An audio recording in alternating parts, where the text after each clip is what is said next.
Good morning, CrossFit Manitowoc. It's Coach Matt with your workout for Friday, the 10th of April. Friday's gonna be our deadlift day, and it's gonna be another exercise, especially for those of you who don't have access to like a lot of heavy weights, where we're gonna ask you to be creative and trade reps for weight if you don't have access to a lot of weight.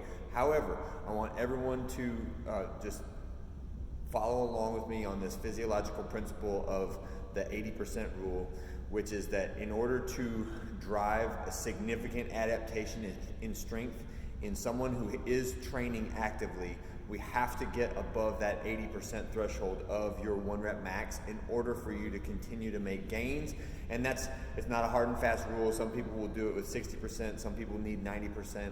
But in general, the principle is that we have to provide a distinct or a significant enough threat to your muscular tissue and the joint tissue and the bone density in order to drive an adaptation. And that is the SAID principle, or specific adaptation to imposed demand, which means that if you do not stress your body enough, it is not going to change. And that's the whole purpose of what we're doing here, is like I am trying to apply a stress to your body in order to get it to change. And so today that stress is on the deadlift, which is a fantastic full body exercise. It's not just training your glutes and the hamstrings, it's training the erector muscles in your back, it's training all the postural muscles in your upper back, it's training your grip strength, your biceps, your lats. It's a fantastic full body exercise, and it is like the one that I try to put the most detail into when we train it. So today I want to go, let's say I only have this one dumbbell. It's only 25 pounds, this is all I have access to.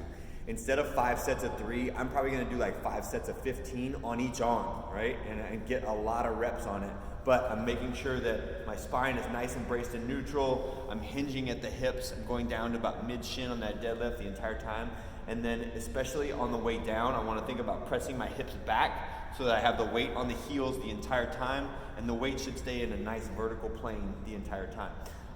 The next part of the deadlift is that lockout on top. The lockout needs to occur from the squeezing of my glutes as opposed to a hyperextension of my spine, right? And you can probably see the difference in that. The hyperextension of my spine actually hurts, right? And it's not good for my back long term to do that, even though you might not feel pain at the actual time of your doing those deadlifts.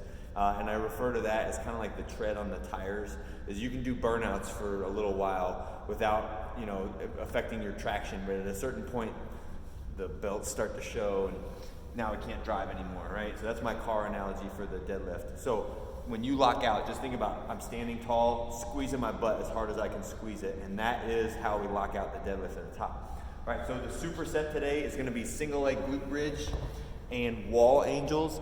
Single leg glute bridge is just an activation exercise to help you focus on your glutes. So I've got one foot raised to the sky, the other foot is on the ground with the knee bent at about 90, and I'm just trying to squeeze that glute muscle. I should not feel this one in my back at all. I should only feel it in my glute, a little bit in the hamstring, but definitely not in the back, right? So if you're feeling it in the back, try to shift focus to your glute, right? And really squeeze, and that will help you to remember to squeeze again at the top of that deadlift. All right, and then the wall angel, you just find a spot, a flat spot on the wall. Make sure your back is pressed hard to the wall, the elbows and the wrists, right?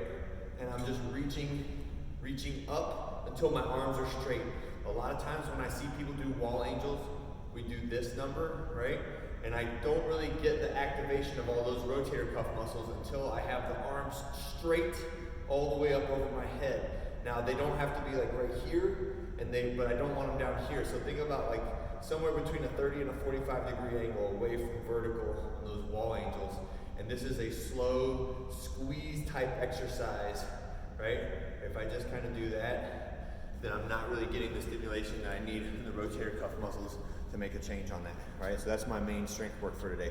The EMOM 14 minutes is gonna go ABC, ABC, 2 minutes of rest, and then repeat that, ABC, ABC. So the A is a 10-second eccentric push-up.